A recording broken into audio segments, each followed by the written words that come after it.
ओम सूर्याय नमः। दोस्तों, मैं पूनम हूँ। स्वागत करती हूँ मैं अपने चैनल में। कैसे हैं दोस्तों? कमेंट में आप ओम नमः शिवाय ज़रूर लिखिए। देखिए दोस्तों, आज इस वीडियो में जानेंगे खर मास कब से शुरू हो रही है, कब समाप्त हो रही है। खर मास में हमें क्या क्या करना चाहिए, क्या नहीं करना चाहिए। सुहागिन महिला को कौन सा एक कार्य काम है इसे भूल के नहीं करना चाहिए।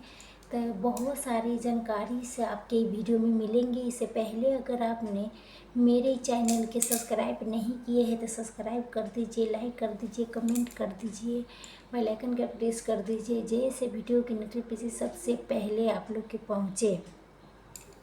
सूर्य भगवान हर महीने राशि परिवर्तन करती है। जब वो धनु मीन राशि में प्रवेश करती है तब भी वो महीना खरमास कहलाता है। और साल में 2 बार खरमास लगता है। एक तो दिसंबर के महीने में खरमास लगता है और एक तो दूसरा मार्च महीने में खरमास लगता है। तो ये अगर खरमास में हमें कोई शुभ मंगली कार्य नहीं कर सकते हैं, क्योंकि इसमें जब सूर्य भगवान धनु मीन राशि में प्रवेश करती है तब गुरु कमज़ोर पड़ जाता है। इसीलिए समय कोई भी शुभ मांगलिक कार्य नहीं किया जाता है। तो यही सब बातों के ध्यान रखना चाहिए, रखना पड़ता है। तो आपने इस समय कोई भी शुभ मंगलिक कार्य नहीं करी, लेकिन 16 संस्कार में विवाह हो गया, जनेऊ हो गया, मुंडन और शादी विवाह से पूरे लड़की देखने जाना, लड़का देखने जाना, कुंडली मिलाना और छेका जिसके फलान भी कहा जाता है वो भी करना। तो कोई भी शादी विवाह से संबंधी बातें, कोई भी शुभ मांगलिक कार्य नहीं करना चाहिए। और अगर आप नया व्रत उठाना चाहते हो तो आप इस समय नया व्रत नहीं उठाइए।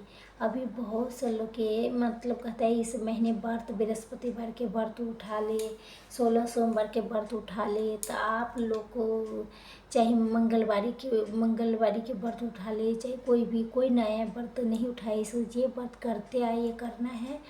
और अपन अगर नया व्रत उठाना चाहते हैं तो जब खरमास समाप्त हो जाएगी तब वैशाख महीने के शुक्ल पक्ष से आप व्रत को उठा सकते हैं। जो व्रत उठाना चाहते हैं, बृहस्पतिवार हो गई, शुक्रवार हो गई, 16 सोमवार के हो गई, जय माने अब जो जी की इच्छा है माने वो सब वैशाख महीने से उठा लीजिएगा। अभी कोई व्रत नहीं उठा रहे हैं क्यों खरमास लगने वाले हैं। तो और अगर चैत्र नवरात्रि के व्रत पहली बार करना चाहते हो तो आप लोग कर सकते हैं, लेकिन ये व्रत हम कर सकते हैं। बाकी साप्ताहिक व्रत है, हफ्ता में एक दिन मासिक व्रत है, कोई भी नया व्रत हमें नहीं करना है। अगर नई गाड़ी खरीदना चाहते हो तो नई वाहन खरीदना चाहते हो तो नहीं, आपको इस समय नहीं खरीदिएगा। नया ज़मीन खरीदना चाहते हो तो इस समय नींव डालना चाहते हो तो नहीं, गृह घर प्रवेश करना चाहते हो तो आप लोग ये भूल के इस समय ये सब नहीं कीजिएगा। इस समय जो भी हम काम करते हैं उसका परिणाम अच्छा नहीं होता है। तो मान लीजिए आप पहले से घर बनवाना शुरू कर दिए हैं तो आप बनवा सकते हैं, लेकिन अगर शादी विवाह के लिए अगर आप शॉपिंग पहले से शुरू कर चुके हैं तो कर लीजिए। कपड़ा खरीदना, गहना खरीदना हुआ, सोना चांदी खरीदना हुआ, अगर तो शुरू कर दिए हैं तो आगे भी खरीद सकते हैं।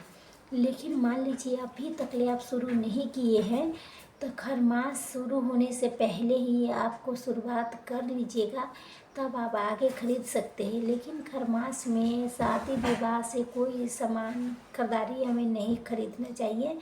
आप लोग को शगुन के लिए पहले भी 14 तारीख से शुरू हो रही है खरमास। 14 मार्च से लेके 14 अप्रैल तक ले रहेगा खरमास। तो आप 14 तारीख से पहले ही जो कुछ खरीदना चाहते हैं तो थोड़ा सा खरीद लीजिए, शुरुआत कर दीजिए कि मतलब खरीदने में आसानी रहेगा। नए घर में जाना चाहते हैं, मान लीजिए जो लोग को किराए पर रहते हैं, रूम चेंज करना चाहते हैं तो आप लोग खरमास में नए घर में नहीं जाइएगा।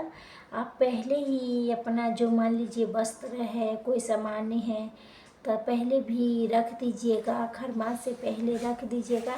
लेकिन खरमास में आपको नए घर में नहीं जाना है।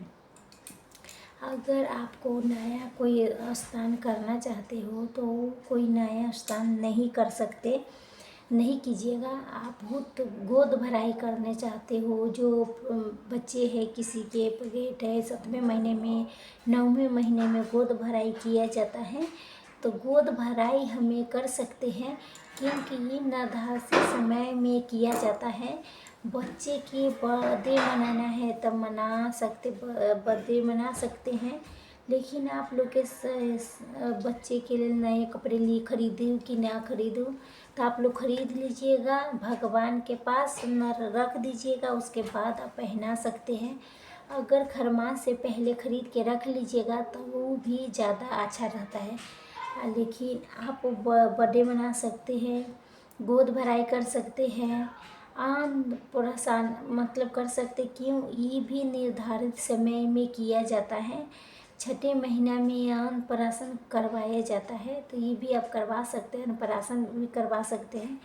और आपके अगर मैं नए शादी हुआ है तो आप पहली बार ससुराल से मायके जाना चाहते हैं, तो आप मायके से ससुराल आना चाहते हो, तो मतलब आप लोग खरमास में ना आए ना जाए। नए शादी हुआ है वो भी मान लीजिए जिसका बच्चा हुआ है वो भी दिन यात्रा देख के जाना पड़ता है, पतरा खुलाइए के जाता है। पंडित जी जब शुभ दिन बताएगा तभी जाना, खरमास से पहले जाइए, न तो खरमास से बाद आप लोग जाइएगा। बहुत ज़्यादा ज़रूरी है, जाना ज़रूरी है। तो आप लोग खोइचा ले के नहीं जाइएगा, ऐसे आना जाना कर लीजिएगा, लेकिन हमें खोइचा लेके नहीं जाना चाहिए। तो आप लोग को जिनके नए शादी हुई है वो पहली बार ससुराल से मायके, मायके से ससुराल नहीं जाना चाहिए। और जिसके बच्चा हुआ है वो भी पहली से बार मायके से ससुराल नहीं, ससुराल से मायके नहीं जाना है। और खरमास में विदाई नहीं किया जाता है, उसमें आप बच्चे की छठी कर सकते हैं, बरही भी कर सकते हैं। ये निर्धारित समय है किया जाता है। मान लीजिए आपके घर में बच्चे के जन्म हुआ है, आप बच्चे के छठे दिन में छठियार भी कर सकते हैं। 12 दिन पर बरही भी किया जाता है, तो आप लोग 12वें दिन में बरही भी कर सकते हैं। सिर्फ हमें ध्यान रखना है कि कोई हमें विशेष पूजा पाठ नहीं करना चाहिए। अब प्रत्येक दिन हम पूजा पाठ अपने घर में कर सकते हैं। खरमास में बहुत से लोग कहते हैं पूजा पाठ नहीं करना चाहिए, लेकिन कुल देवता है उसका पूजा नहीं करेंगे, लेकिन ऐसा कोई नियम नहीं है। पूजा पाठ अपने घर में कर सकते हैं। आप पूजा पाठ से जो संबंधित सामान है उसके खरीदारी कर सकते हैं। आप भगवान के लिए जो कुछ वस्त्र लेना चाहते हैं तो वस्त्र ले लीजिए। नवरात्रि आ रहा है, नवरात्रि में भी माता रानी के वस्त्र लेते हैं, बहुत साल पूजा पाठ के सामान है तो वो लेते हैं। तो आप लोग पूजा पाठ से जितना सामान है वो सब ले सकते हैं, खरीद सकते हैं। लेकिन घर मास में हम सुहागिन महिला को चूड़ी, सिंदूर, बिंदी इस सामान नहीं खरीदना चाहिए। सुहाग के सामान हमें नहीं खरीदना चाहिए। अब मान लीजिए आप खरीद भी लेते हैं तो लगाना नहीं है। सुहाग के सामान, नया वस्त्र जो कुछ खरीद के लाए हैं और रख दीजिएगा, और जब घर मास समाप्त हो जाएगा तभी उसके बाद ही आप उसके पहनिएगा। श्रृंगार के सामान भी उपयोग कीजिएगा। खरवास में हमें प्रत्येक दिन सूर्य भगवान को पूजा करना चाहिए। इस महीने में सूर्य भगवान के पूजा के जल चढ़ाने की विशेष ज़्यादा महत्व होता है। तो आप लोग प्रत्येक दिन उगते हुए सूर्य भगवान के जल दर्शन जरूर कीजिएगा, जल जरूर चढ़ाइएगा। और हमें एक तांबे के पात्र में जल ले लेना है। ये अक्षत फूल रोली हो गई, ये लाल फूल ले लेना है। जो फूल लाल में मिल जाए, गुलाब के मिल जाए गुलाब के ले लीजिए, चाहे गेंदा के मिल गया तो गेंदा के ले लीजिए, उड़हर के लेना चाहते तो उड़हर के ले सकते हैं। तो आप लाल फूल ही मिल जाए तो ज़्यादा बेहतर होता है, अच्छा होता है। तो जल में थोड़ा सा हमें रोली डाल लेना है, अक्षत डाल लेना है, फूल डाल लेना है उसके ऊपर। तभी हमें मंत्र उच्चारण करते हुए ओम सूर्याय नमः, ओम सूर्याय देवाय नमः, ओम गिरि सूर्याय नमः। तो जो मंत्र आपको आता है वही मंत्र उच्चारण जरूर करते हुए सूर्य भगवान के जल चढ़ाइएगा। प्रत्येक दिन सूर्य भगवान की पूजा पाठ करने से हमारे जीवन में जो समस्या आते हैं, जो कष्ट है, रोग है, वो सब समाप्त हो जाती हैं। वो हमें प्रत्येक दिन सूर्य भगवान को जल चढ़ाना है। जितने हमारे पूजा रूप में देवी देवता है उनका पूजा करना है, कुल देवी देवता की पूजा करना है। और कोई भी नया शुभ मलगी काम नहीं 16 संस्कार में आता है वो काम नहीं करने कीजिएगा। आप बर्थडे मना सकते, छठियार मना सकते हैं, बैरी मना सकते हैं और गोद भराई भी कर सकते हैं, अन्न प्रसान भी कर सकते हैं, क्योंकि ये जो निर्धारित समय में किया जाता है। तो खरमास तो 14 मार्च से शुरू हो रहा है, 14 अप्रैल को समाप्त हो जाएगी। तो इस बीच में कोई भी शुभ मंगली कार्य जो 16 संस्कार में आता है वो कार्य अब नहीं कीजिएगा।